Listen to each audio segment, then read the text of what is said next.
The first topic we wanted to discuss, and probably the most controversial, is Scale AI's CEO, Alexander Wang, posting an article and a tweet over the last 7 days talking about meritocracy. Now, by way of context, there has been a bit of a religious debate in Silicon Valley for years and years and years, and it flares up every, I don't know, call it 12 months, 18 months or so, this debate between diversity hiring, women in tech, and meritocracy and the tensions between these things. I've myself sat through, I don't know how many, 5 or 7 here in 12 years that I was here the first time, and I'm sure I'll sit through a bunch more now that I'm spending more time here. And the Scale AI CEO this time around said, he wrote a big post about it, their new, formal, and permanent hiring philosophy, that Scale AI is about meritocracy and must always be about that. It's a big deal whenever we invite someone to join our mission, and our decisions must never be swayed by orthodoxy or virtue signaling or whatever the current thing may be. Now, there's a lot of big names with a lot of big opinions about this. Hopefully we can find some nuance and subtlety to the discussion. I don't think it's straightforward, but let's start with you guys. What do you think about this debate, the tension between diversity, inclusion, equity, and a subset of that debate has been about women in tech, female engineers, and then the tension between meritocracy and all those things? I think that diversity of thought is important, and therefore diversity is important. From my experience, when I had strongly diverse team, there were challenges, but there were also a lot of value there. The challenges are you have meta information, and the communication doesn't always work great. So I had a PM from India and a lady that was working for him, and that didn't work because it was a lot of tension there. I think that it's okay, and the value that you get from diverse team is worth the effort. I do think that this is drama that the Silicon Valley goes into quite a lot, and the value of the drama is not clear to me. I think that people put too much effort into the drama rather than doing the right thing of, hey, we need diversity because diversity of thought is important, and diversity of thought creates better products. So I like the idea. I don't like the drama that happens all of a sudden and goes across the Silicon Valley. Does that make sense?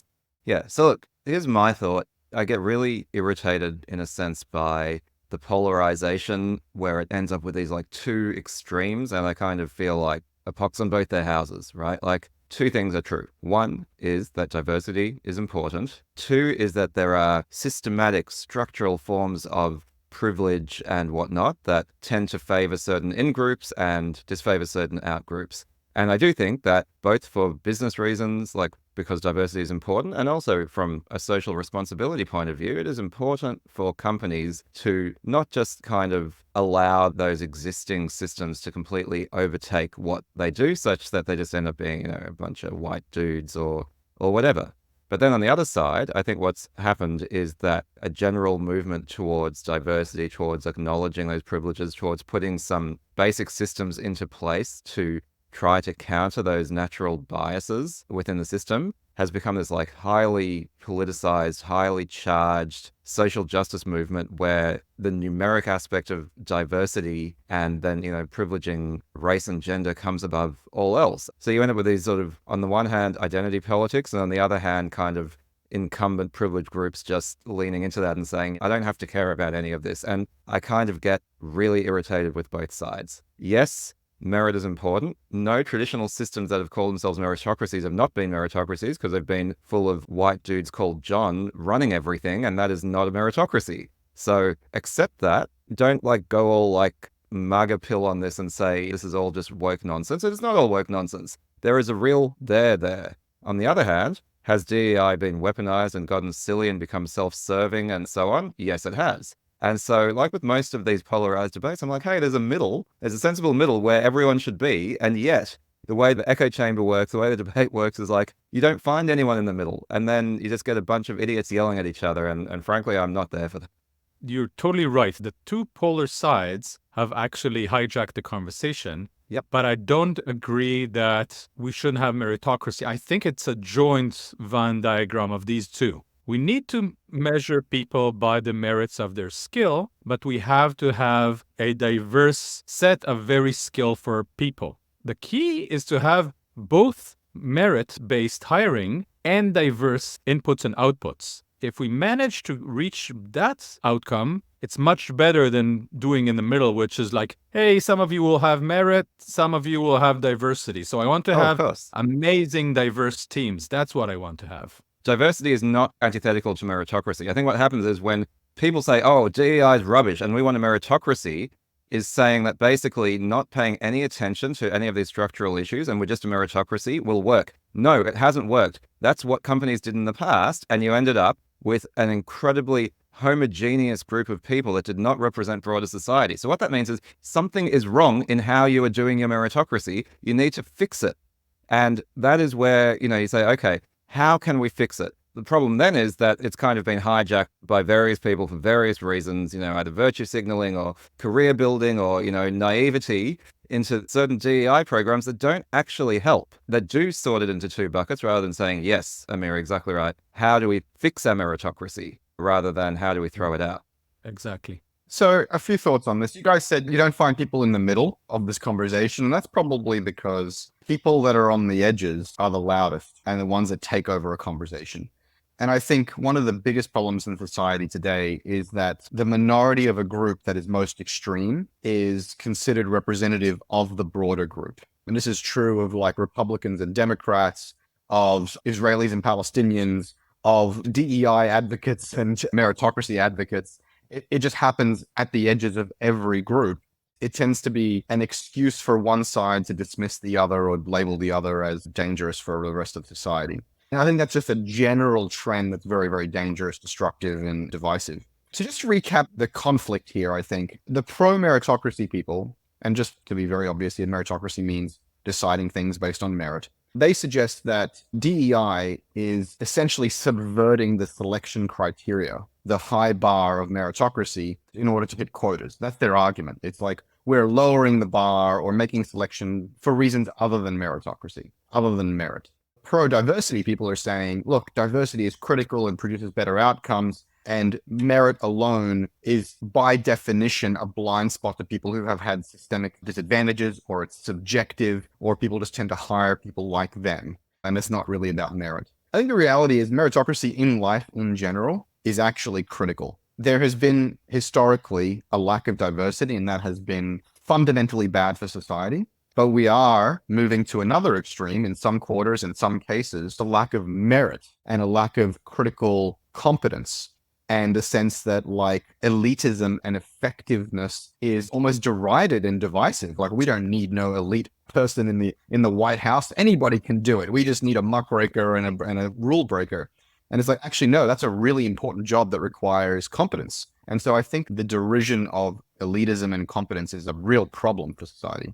The other reality is that diversity and dealing with structural bias is a real problem. It's something that really needs to be dealt with. It's not something that's in the past. It's not something that's irrelevant. It's not something that's solved. And it's not popular to say, for example, it's a pipeline problem. That's a no-no. That's really bad to say, well, people earlier in the hiring pipeline, school and colleges and so on, let's say for the sake of argument, women, they're dropping out of the pipeline. And so there just simply isn't enough women in engineering to hire a diverse engineering workforce. That is a very unpopular thing because it's perceived as kind of throwing up your hands and just declaring bankruptcy. I think that's bullshit. It is actually a pipeline issue. If you are an executive in a company trying to hire more female engineers, you can't go to the beginning of the pipeline and redefine the pipeline. You can't do that. There are not enough women to hire to have a diverse engineering workforce. It's impossible. And so, like, let's stop bullshitting each other that we can have fully diverse engineering teams across all the companies. And like, it's just not going to happen. And so let's just recognize that. And then in some cases, there is an actual, I'll say, deprioritization of competence or of getting shit done in favor of warm and fuzzy safe spaces. And I think that's bullshit as well. And so these are the kind of the unpopular red pill stuff that I think are legitimate. And then there's, as you guys have been saying, this whole like, hey, meritocracy is everything, let's solve it all. We just pick people based on their best brains. That's also been historically bullshit because people just select people like them. So I think the answer, as you said, Amir, is this Venn diagram. It's this ability to hold two ideas in your head at the same time. We want a diverse group of highly competent people, and larger companies, not startups, not early stage startups, but larger companies should invest in supercharging the pipeline, supercharging the depth of their outreach into other pockets of communities, helping with internship programs and mentorship programs. As usual, the answer is all of the above. I like the idea of a pipeline because I think the way I encourage my engineers to think about diversity is to make sure that the inputs are diverse. I think that if you see enough candidates that are diverse, you will hire a very good merit-based diverse team. So for example, at Slack, we went to groups that we knew were diverse and specifically tried to find the best engineers that we could from all of these groups. So I think if you treat this like an input-output problem, like an engineer, you get better, stronger, more diverse inputs, you will have better, stronger, diverse teams. Yeah, but the joke here, of course, is, the old Mitt Romney line, we have binders full of women. I actually went, while I was at Uber, I went specifically to a female engineering recruitment company. That was their whole bag. And I asked them to do a search for me for female engineers in San Francisco. And I said, look, my team is nowhere near where I want it to be in terms of the diversity of thinking. Can you help me out? And together we did a database search for engineers in San Francisco with the criteria we needed. And she had 2 candidates for me from her entire database. So when I talk about a pipeline, Amir, and again, I'm saying this for people in the audience who are sensitive to these things, I'm saying this with full awareness that describing it as a pipeline issue is a very contentious and offensive, in some cases, thing to say. But there was no pocket of people that I could tap in order to change this. And so what I would need to do is then go target more female engineers from other companies, drawing down their diversity and drawing up mine. And so there was this kind of short sheet effect. That, I think, is a real problem that cannot be wished away. It can be invested in. It should be invested in, which is the main criticism of calling it a pipeline problem. But as an executive in a company trying to get shit done and fill heads in your seats, that is a real problem. It's a problem. I remember back when I was at Google, this debate used to happen internally. And when the pipeline problem question came up, I think one of the responses is, no wonder you have a pipeline problem when the pipeline is full of sharks and acid. And I think the idea there was like, okay, you know what? Like, this is particularly for women, I think, was the idea is that tech is not a welcoming place for them. Now, remember that DEI is diversity, equity, and inclusion. And I think, the pipeline problem is real. There's numbers on it, right? Like there's simply, as you say, the numbers are not even. And when we're talking about gender diversity, there are many sorts of diversity. I'd also want to remind everyone of that.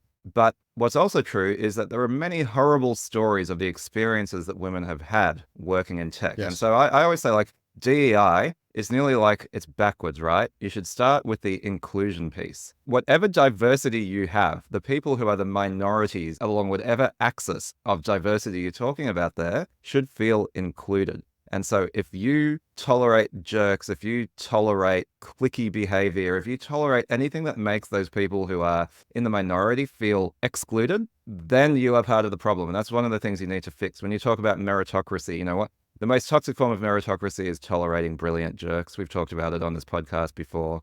Unfortunately, some of the smartest people are also assholes. You cannot tolerate that behavior. They're often, again, in my experience as well, they are often assholes towards women in particular. For whatever reason, that seems to be disproportionately where their jerkiness goes. And so if you do that, then that is part of the problem. Should every company have a 50-50 balance? No, that's silly. It's simply not possible, as you say, Chris. And even sometimes you have these very well-resourced companies, like your Uber, or like your Slack, Amir, like we are going to work really hard to recruit women into our workforce. Well, it's a zero-sum game because you're recruiting them from somewhere else, right? So global diversity within the ecosystem doesn't get helped by doing that. It's a sort of a local fix. One of the interesting things is often when you talk about diversity, one tends to rabbit hole towards gender diversity. It's the easiest one to talk about, right? Right, but there are many different types of diversity. Meritocracy is the right thing, but the question is, what does it mean to have a meritocracy? How do you judge that you are doing that?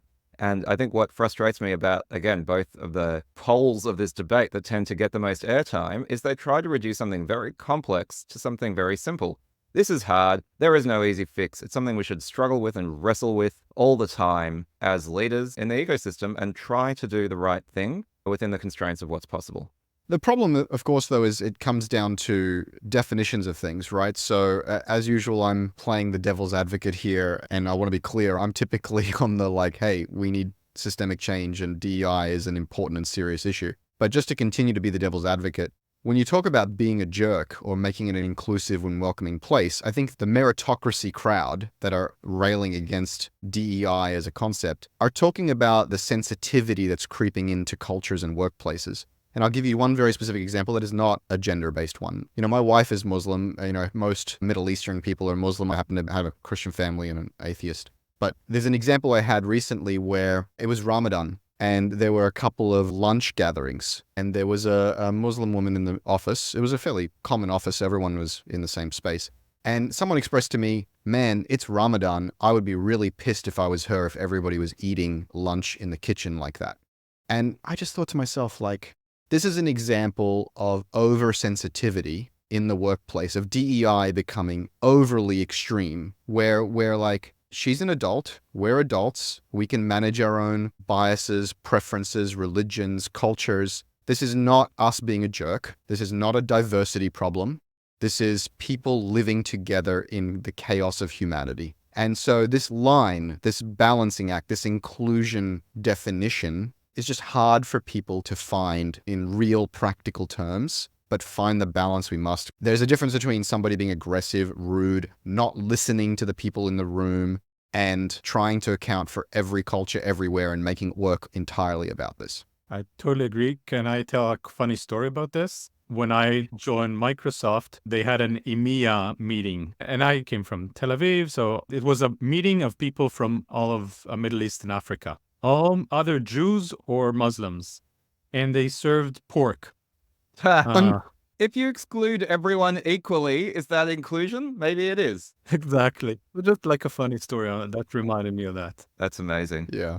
All right, guys, this is a really controversial topic. I'm sure there are a lot of opinions and heated debate we can have about it. We've shared our thoughts. Join us in the comments. Tell us what you think. We'll jump in there and join you for the discussion.